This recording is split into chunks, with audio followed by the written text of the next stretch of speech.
Next जो है premature टू वेसल कोड है, जो आपको नेट के ऊपर मिल जाएगा, ये लिखा होगा।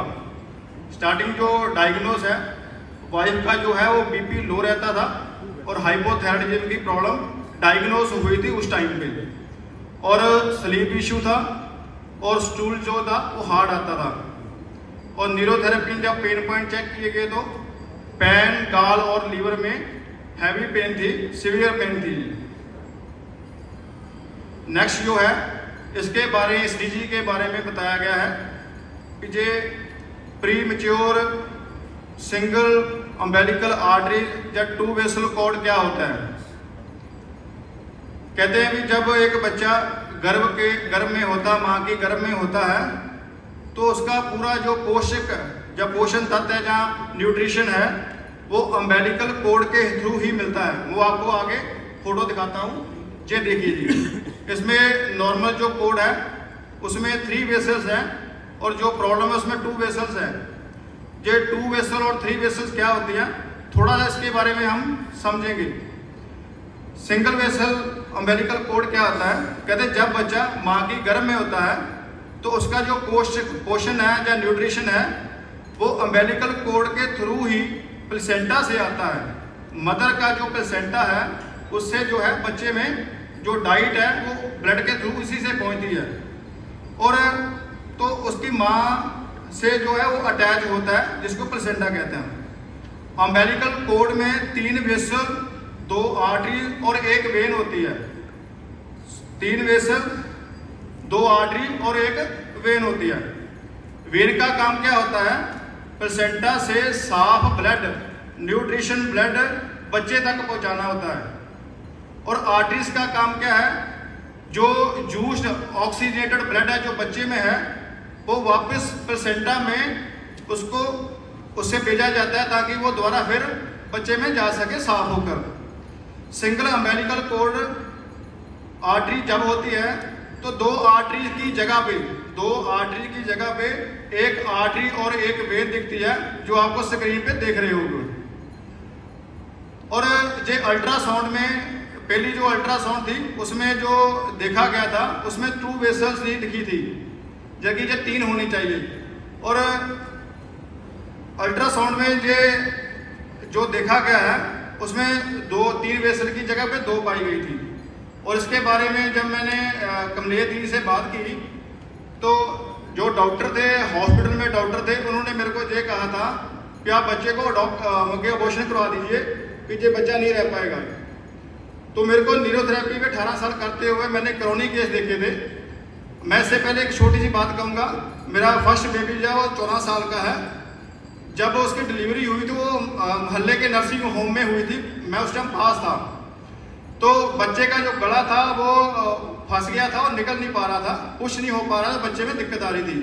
तो मैंने उस टाइम गुरुजी से बात की थी, तो गुरुजी ने मेरे को बड़े प्यार से कहा, बेटा घबराने की ज़रूरत नहीं है, आप 30 मडूला दे दीजिए, ये ठीक हो जाएगा। मैंने वो 30 मडूला दिया, बच्चे की डिलीवरी नॉर्मल होगी, हॉस्पिटल लेके जाने की जरूरत नहीं पड़ी।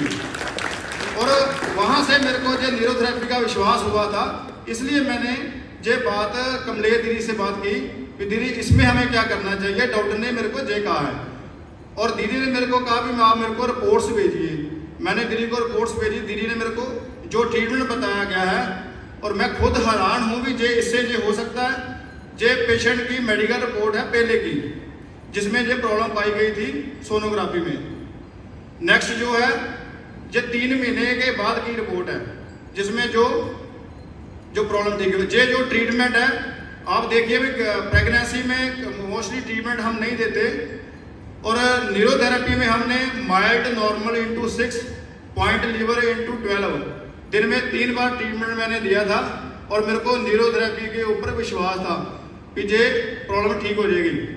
और जब ये नेक्स्ट स्कैन हुई तो उसमें ये जो प्रॉब्लम थी वो ठीक हो गई थी। और जो डॉक्टर थे वो खुद इस चीज़ से हैरान कि कैसे हो सकता है। और नेक्स्ट जो इसका लॉजिक है वो लिखा गया भी इसमें हमने क्या किया भी ये प्रॉब्लम ठीक हुई है। तो सबसे पहले डाइजेस्टिव सिस्टम को इम्प्रूव किया गया था, जो दीदी ने मेरे को बताया था कि इसमें हम इस चीज़ को ठीक करेंगे। और दूसरा जो लीवर है हम लीवर को एक्टिवेट करके उसकी वेसल है उसकी ग्रोथ लेके आए थे न्यूरोथेरेपी के थ्रू जी। और तीसरा जो वाइफ को थी वो यूरिनरी जो यूरिन के मसल थे उसमें प्रॉब्लम थी, यूरिनरी ब्लैडर जो था वो वीक था।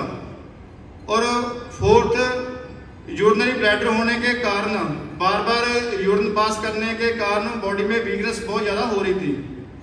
और जो ट्रीटमेंट था वो दी ने पॉइंट लीवर 12 टाइम जे सिखाने के लिए कहा था कि हर 2-2 घंटे वाला अगर टाइम मिले तो ट्रीटमेंट करते रहना जी। नेक्स्ट जो है जो पेशेंट की पहली और बाद की कंडीशन थी, हाइपोथायराइडिज्म था जो प्रेगनेंसी के दौरान पाया गया था, बीपी लो था और एक्सेस यूरिन था। और तीसरी प्रॉब्लम जो 2 वेसल कॉर्ड्स है, ये जो पेशेंट की रिपोर्ट्स थी।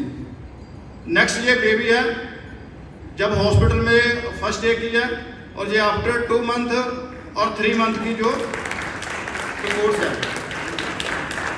ये 4 मंथ और 6 मंथ और 9 मंथ जी जो मेरे क्लिनिक की ओपनिंग उस टाइम की जो फोटो है जी। और ये वो वीडियो है जो मैं गोल्डन टेम्पल लेके गया था जब बेबी ठीक हुआ था जी।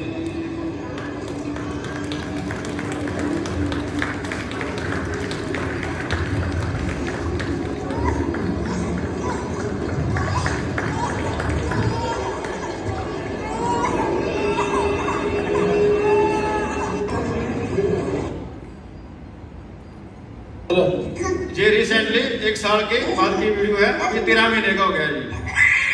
और हर एक्टिविटी है ये जो दिख रहा है बच्चा ये न्यूरोथेरेपी की बदौलत है।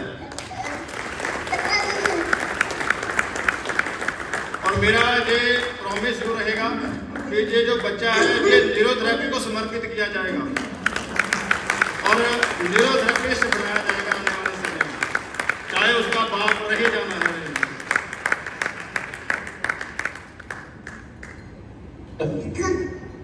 ये जो हॉस्पिटल के डॉक्टर हैं जिन्होंने डिलीवरी की थी उन्होंने जो लेटर पैड के ऊपर लिख के दिया इस बच्चे के बारे में कि ये जो प्रॉब्लम है जिसमें हम ठीक नहीं कर सकते, ये न्यूरोथेरेपी से ठीक हुआ है।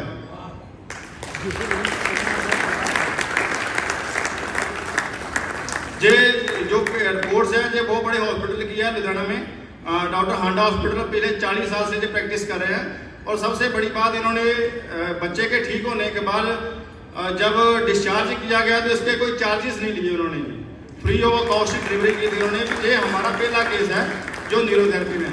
और इसके बाद मैंने डॉक्टर को ये कहा था भी मैंने इसकी सिंगल वैक्सीनेशन भी नहीं करवानी, तो हॉस्पिटल से लेके अभी तक 1 साल का हो गया है, सिंगल वैक्सीनेशन भी नहीं बच्चे की हुई।